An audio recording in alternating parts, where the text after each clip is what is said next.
Welcome back to the Press Club. Before the break, we were talking about the media relations in St. Lucia. The fact that the president of the Media Association perhaps has not responded in the way that you would like him to respond to the invitation of the Senate President and Speaker of the House. This is something that we have spoken about before. And why wait until budget time to engage in that sort of thing? But then perhaps again it has to do something to do with the reaction that we get from the Media Association when such invitations are offered or such criticisms are offered.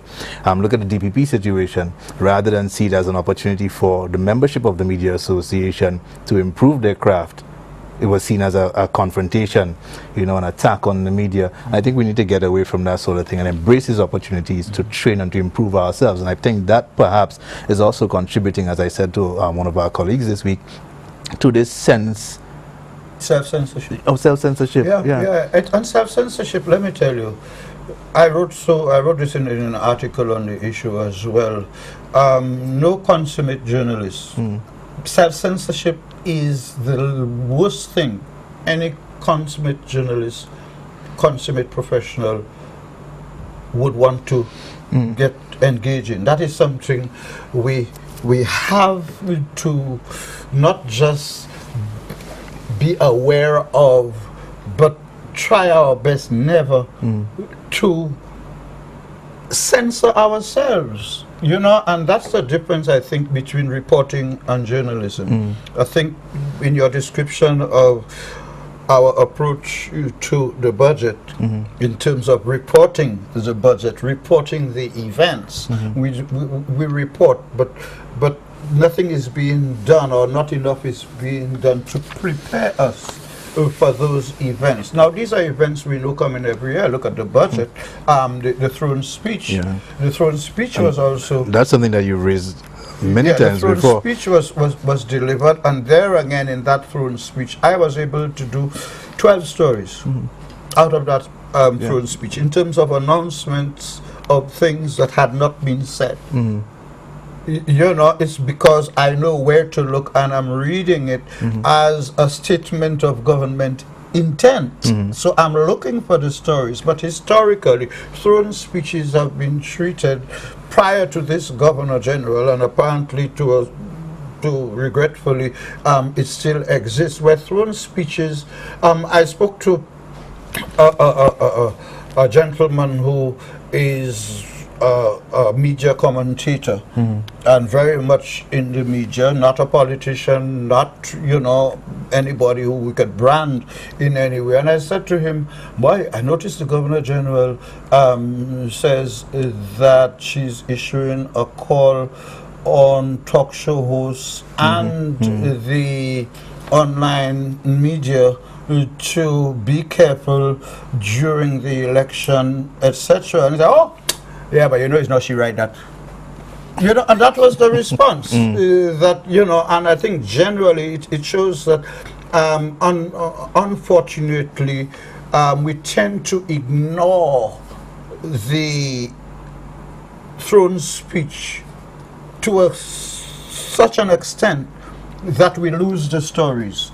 So, for example, people who are now asking in the year of when the World Health Day earlier this year was recognized as being dedicated to the whole issue of diabetes.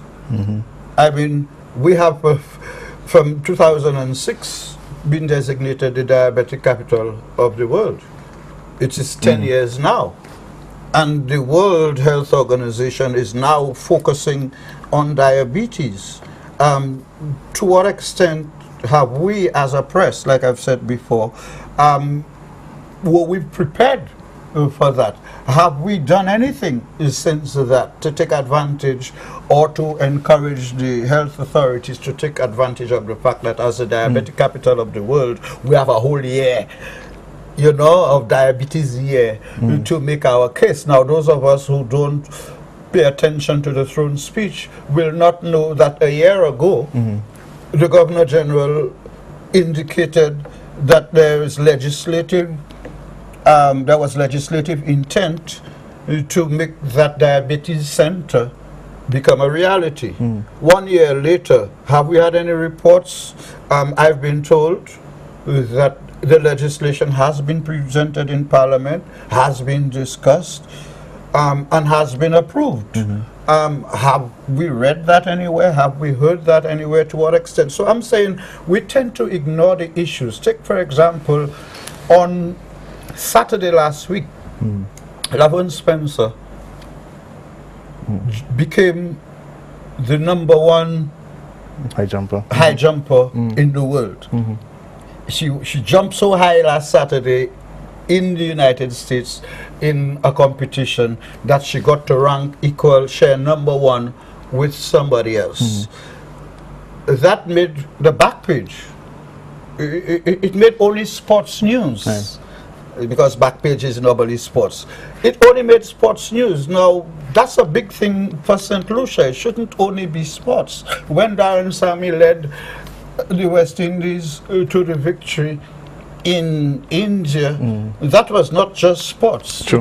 It was a boost for our national pride. True. But what makes the headline after that? A raid on a so-called strip club. And that particular issue, remember, it is before the court, so we have to be careful in what we say about it. But I can foresee, or I can just say that this is going to be a very interesting case to follow, because it raises a number of issues.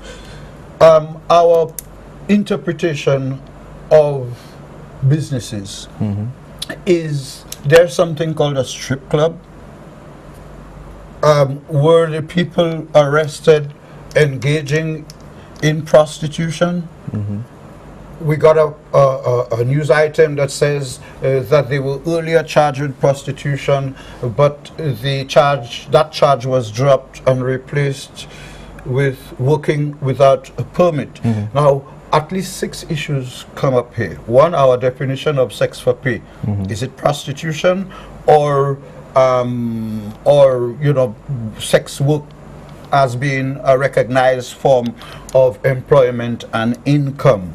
Was sex involved during the raid? Did they meet anybody having sex? The whole interpretation of a strip club, are the journalists reporting the story aware of all of these factors?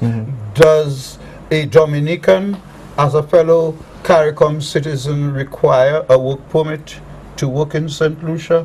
Do CARICOM nationals require work permits to work in each other's territories? Is it possible that only the Dominican Republic nationals might get ensnared? Then we hear reports and complaints about human trafficking. Is human trafficking involved there? Are any of the persons arrested here against their will? Are they being locked up? Can you compare them to the Nepalese? Where are the Nepalese? They've dropped out of the news. You know, so the 9-day syndrome comes. So today, today it is the whole issue of a strip club being broken. Another additional issue, a police officer has been described as having been the proprietor of the business or being involved, and was also arrested and charged. What are the implications here? You know, so all of those issues are going to come to the fore as a result of that one arrest. But to what extent will we in the press be able to address those issues when I'm not sure that those of us who do the writing and reporting are going far enough to look at the national, regional, and international implications, connections of the story? All I'm hearing is, why, you know, there was a strip club in Corinth. Then somebody else will say, well, why that one? So many they have. Somebody else will say, why police involved? There are different police attached to different ones. Then, lo and behold, I heard a story on Friday morning which said that it pointed out that the United States State Department report does in fact include a couple paragraphs on the sex trade and its relation to human trafficking in St. St. Lucia, Lucia. And I got this distinct impression that the story was offering to say that the police are only now moving against strip clubs because the U.S. State Department has made it an international issue. So when somebody brought that to me, again the politics came in. Well, boy, you know, your prime minister, meaning my prime minister, not his or hers. My prime minister is so concerned about the human rights and the U.S. thing that only now he's trying to please the Americans by going after these strip clubs, but he's being selective. He's only going after those that are